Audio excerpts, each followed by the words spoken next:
The Wolf in Sheep's Clothing by Aesop. In the rolling hills where green pastures stretched as far as the eye could see, there lived a large flock of sheep who spent their days peacefully grazing under the watchful eye of their shepherd. The sheep were content and safe, protected by the shepherd's vigilance and the strong fence that surrounded their pasture. Not far from this peaceful scene, a cunning wolf prowled the nearby forest, his yellow eyes constantly watching the flock with hunger and frustration. Day after day, he would circle the pasture, looking for any weakness in the fence or any moment when the shepherd might be distracted. But the shepherd was experienced and careful. He knew the dangers that wolves posed to his flock, and he never left his sheep unguarded.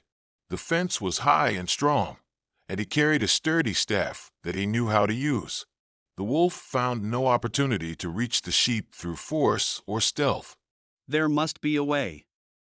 Those sheep look so fat and delicious, and here I am, growing thinner every day because I can't figure out how to catch them. The wolf had tried everything he could think of. He had attempted to dig under the fence, but the shepherd had buried stones deep in the ground to prevent exactly that. He had tried to leap over the fence, but it was too high even for his powerful legs. He had tried to wait for the sheep to wander close to the edge, but they seemed to sense his presence and stayed well away from the fence line. One day, as the wolf was wandering through the forest in frustration, he came across something that gave him a brilliant idea. There, caught on a thorn bush, was the complete fleece of a sheep, wool that had been shed naturally and blown by the wind until it became tangled in the thorns. The wolf's eyes gleamed with cunning as he carefully removed the fleece from the bush. It was large enough to cover most of his body, and if he wore it correctly, he might be able to disguise himself completely. This is perfect. If I can't get to the sheep as a wolf, I'll simply become a sheep myself. I'll put on this fleece, walk right into the pasture, and the shepherd will never suspect a thing. I'll be able to pick off the sheep one by one from the inside. The wolf spent the rest of the day practicing his deception. He draped the wool over his back and sides, making sure to cover his distinctive wolf markings. He practiced walking like a sheep, with shorter, more hesitant steps instead of his usual predatory prowl. He even practiced making sheep-like sounds, though his attempts at B and G sounded rather suspicious to his own ears. When evening came and the shepherd began to gather the flock for the night, the wolf put his plan into action. Covered in the sheep's fleece and doing his best to imitate the movements of the other sheep, he quietly joined the flock as they made their way toward the pasture gate. The shepherd, tired from a long day of watching the flock, did a quick count of his sheep as they filed past him.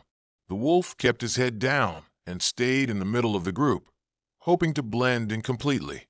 1, 2, 3. And when he reached his expected number, he nodded with satisfaction and closed the gate behind the last sheep.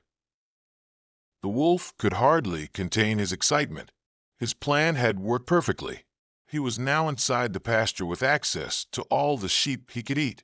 He just needed to wait for the right moment when the shepherd was asleep or distracted. As night fell, the sheep settled down to rest in their familiar spots around the pasture. The wolf, still wearing his sheep's clothing, lay down among them, his mind racing with plans for his feast. But the wolf had made one crucial mistake in his planning. He had been so focused on getting into the pasture that he hadn't thought about what would happen next. Late that night, the shepherd woke up feeling hungry. He had been invited to a feast the next day and wanted to bring something special to contribute to the meal. He decided that a nice, tender lamb would be perfect for the occasion. Taking his lantern, the shepherd quietly made his way into the pasture where his flock was sleeping. He looked around carefully, trying to decide which sheep would be the best choice for tomorrow's feast. His eyes fell on a sheep that was lying slightly apart from the others, the wolf in disguise. In the dim light of the lantern, the shepherd couldn't see clearly, but this particular sheep looked plump and well-fed. Perfect. This one will do nicely. Before the wolf realized what was happening, the shepherd had approached silently and, with one swift motion, struck him with his staff.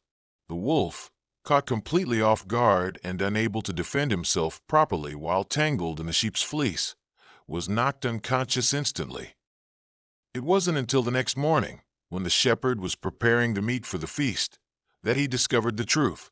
As he began to remove the fleece, he was shocked to find not a sheep, but a large wolf underneath. Well, well. So this is how you thought you'd outsmart me, you clever wolf. You wanted to be a sheep so badly that you've gotten exactly what sheep get, caught by the shepherd.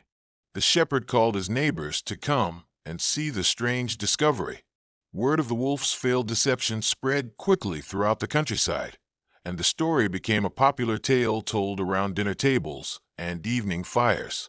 He thought he could fool everyone by changing his appearance, but he forgot that when you pretend to be something you're not, you also have to accept the consequences that come with that role. The other wolves in the forest heard the story and took it as a warning. They realized that deception might seem like an easy path to getting what you want, but it often leads to consequences far worse than the original problem. The sheep, meanwhile, continued to graze peacefully in their pasture, safer than ever now that one of their greatest threats had been eliminated by his own cunning.